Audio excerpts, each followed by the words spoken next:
Bueno, se interrumpió la grabación porque justo acabó la sesión. Les decía, teníamos entonces dos objetos que están actuando uno sobre el otro de manera recíproca. De manera que esa relación queda representada por estas dos flechas que corresponden a las fuerzas que el uno ejerce sobre el otro y viceversa. Ahora, antes habíamos hablado eh, de las fuerzas que actúan sobre un único objeto, mientras que aquí estábamos representando la relación que hay entre dos objetos.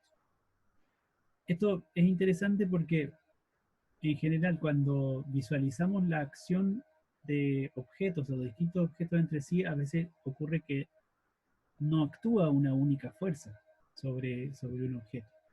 En este caso estamos viendo que sobre el objeto 1 actúa la fuerza que aplica el niño dirigida hacia arriba. Y vemos una única fuerza actuando sobre el objeto 1, por ejemplo. Pero en general ese no es el caso. En general varias fuerzas actúan sobre un objeto. Y por lo tanto tenemos que considerar qué es lo que ocurre cuando tenemos más de una fuerza o varias fuerzas actuando sobre un objeto. La idea elemental es que en general las fuerzas actúan ya sea sumativamente o sustractivamente. Las fuerzas pueden actuar en conjunto, en una misma dirección o en distintas direcciones. Y de nuestra experiencia sabemos que cuando las fuerzas actúan en sentido contrario, en general tienden a contrarrestarse. Si dos personas empujan una caja en sentidos opuestos, entonces la acción de ambas personas se contrarresta mutuamente. En cambio, si las dos personas empujan una caja en la misma dirección, entonces la fuerza o la acción de ambas personas se suma, se refuerza. En el primer caso estamos en una situación como esta. Sobre un objeto actúan dos fuerzas opuestas, ya sea porque se están tirando hacia los dos lados o porque está siendo empujada en sentidos contrarios. Si es que estas dos fuerzas son iguales, entonces podemos decir hay una fuerza total o fuerza neta nula que actúa sobre el objeto, porque las fuerzas se cancelan en la medida en que son iguales. Si es que hay una diferencia de fuerza, entonces la fuerza neta no será nula. No obstante, por ahora solamente nos interesa visualizar qué es lo que ocurre cuando las fuerzas son opuestas. Y en cambio, si ambas fuerzas actúan en la misma dirección, entonces se refuerzan mutuamente y decimos que se suman. Y la fuerza total es una fuerza mayor que las dos fuerzas, o que equivale a la suma de las dos fuerzas que se están juntando.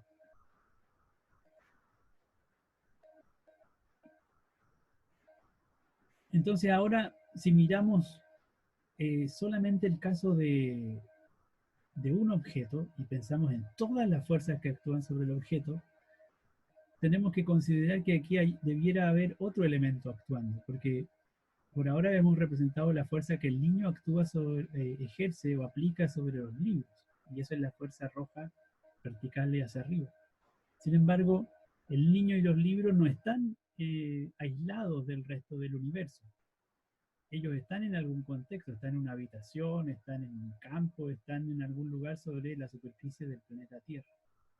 Por lo tanto, ya sabemos que hay una acción a distancia que el planeta ejerce sobre todos los objetos que están cerca de la superficie. En particular, también el planeta está actuando sobre los libros. Y además sabemos que la fuerza con la cual actúa el planeta sobre los libros, que es lo que llamamos fuerza de gravedad, es una fuerza que siempre está dirigida de manera vertical hacia el centro del planeta, o, si ustedes quieren, hacia abajo, de donde se encuentran los libros. Así es que para considerar todas las fuerzas que actúan sobre los libros, tenemos que considerar no solo la acción del niño, sino también la acción del planeta sobre los libros, es decir, el peso de los libros. Y esto es lo que queda representado como esta flecha verde que apunta verticalmente hacia abajo. Pero además podemos considerar otro elemento importante, y es que hemos supuesto que el niño sostiene la carga de los libros de manera que los libros se mantienen en reposo, se mantienen quietos sobre los brazos del niño. Por supuesto, él está aplicando fuerza para que eso ocurra, los está sosteniendo. Y esa fuerza es la que está representada con esta flecha roja. Ahora, cuando el objeto está en equilibrio, es decir, cuando el objeto está en reposo, la fuerza total es nula. Y eso es lo que veíamos hace un minuto. Eso significa que estas dos fuerzas que se están oponiendo son de igual magnitud, pero de sentido opuesto. En el fondo, el niño lo que está haciendo es equilibrar la fuerza con la cual la Tierra actúa sobre los libros. Esto sería entonces el diagrama de cuerpo libre que muestra justamente todas las fuerzas que están actuando sobre el objeto. Y este diagrama nos da una descripción física de la situación de movimiento en la cual se va a encontrar el objeto. Mientras el objeto presente estas dos fuerzas actuando en dirección opuesta y de igual sentido, el objeto se va a encontrar en equilibrio. En este caso, eso quiere decir en reposo. Si es que alguna de estas dos fuerzas fuera mayor, una de las dos fuera mayor que la otra, entonces el objeto deja de estar en equilibrio y se produce un cambio de movimiento, un cambio en el estado de movimiento del objeto.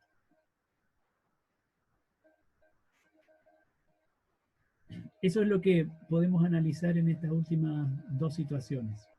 ¿Está en equilibrio la pelota en cada situación? Les voy a pedir que piensen en esto a partir de la clase de hoy día y puedan hacer un par de representaciones considerando este tipo de ejercicio. ¿Qué fuerza actúa sobre, en este caso, el objeto aislado que va a ser la pelota de ping-pong, en este caso, cuando la pelota de ping-pong flota sobre el agua que está en este vaso? ¿Y qué fuerza actúan sobre el balón de fútbol cuando está allí en el aire en medio de una jugada? Tenemos que pensar en la situación de la pelota en el instante justo en que se tomó la fotografía. No hay que pensar en lo que pasó antes o en lo que pasó después, en lo que pudo haber ocurrido con este dedo. Si no sabemos si se está acercando o se está alejando, no es problemático, porque lo que nos interesa es lo que está ocurriendo en el instante de la foto. ¿Qué fuerzas están actuando sobre la pelota de ping-pong en el instante en que se tomó la foto? ¿Cómo podría representar esas fuerzas? Utilizando flechas. ¿Hacia dónde apuntan? ¿Qué fuerzas son? Y lo mismo en el caso de el balón de fútbol que está en el medio de la jugada cuando se tomó la fotografía. Y con eso terminamos la clase. ¿Alguna pregunta? Profesor, hay que responderlo como en un foro. Sí, les coloqué un foro para que enviaran sus respuestas. Coloqué la misma pregunta y la misma imagen para que la tengan como referencia a través del foro. Y lo ideal es que hagan un dibujo, puede ser en papel y le toman una fotografía y así la envían a través del foro.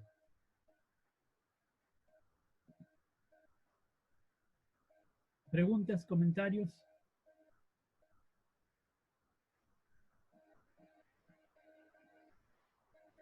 Si no hay preguntas o comentarios, entonces finalizamos la clase. Profe, ¿Sí? en la parte que dice el power de fuerza de empuje o flotación, el fluido no estaría ejerciendo peso, ¿cierto? El fluido sobre Porque, lo... por ejemplo, Claro. sale el agua. El agua no está haciendo nada. Claro, aquí es interesante porque, digamos, tenemos el barco, para empezar, para tener claro esto, ¿no? El barco está flotando justamente porque hay agua. Si no hay agua, el barco estaría probablemente depositado o apoyado en el fondo marino. Entonces, dado que hay agua, el barco flota en el fluido, en el líquido. para que flote, entonces tiene que experimentar una fuerza de soporte, una fuerza de flotación. Y esa fuerza de flotación, dijimos, es una fuerza que actúa de manera vertical y dirigida hacia arriba. Es decir, hay una fuerza de flotación que sostiene al barco flotando en el agua. Pero ¿de dónde viene esa fuerza de flotación? Proviene justamente del fluido, proviene de la suma de fuerza que el fluido ejerce sobre las paredes del barco, básicamente. Así es que el agua sí está ejerciendo un rol. El agua es la que sostiene, la que entrega la fuerza de empuje para que el barco flote. Otra cosa distinta es qué ocurre con el peso del agua, porque el agua también está siendo atraída por el planeta. Pero esa es una fuerza que actúa sobre el agua, que es la que mantiene al agua sujeta al planeta. El peso del agua no está actuando sobre el barco. Lo que actúa sobre el barco es lo que llamamos fuerza de empuje, que es la fuerza de contacto entre el agua y el barco, y que se transmite a través de toda la superficie del barco que está en contacto con el agua. ¿Se entiende la descripción? Sí, profe. Eso. Es muy semejante, por supuesto, al primer ejemplo que les puse al final de la pelota flotando en el vaso. Pongan el foco únicamente en la pelota de ping-pong. ¿Cuáles son las fuerzas que actúan sobre la pelota de ping-pong? Sin considerar qué es lo que le pasa al agua. Lo que importa ahí es qué es lo que está actuando sobre la pelota de ping-pong.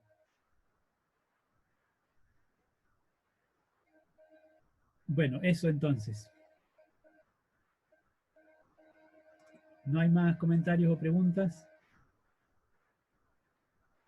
Les dejo entonces el foro habilitado y espero que puedan pensar un par de minutos sobre ese planteamiento que les dejé.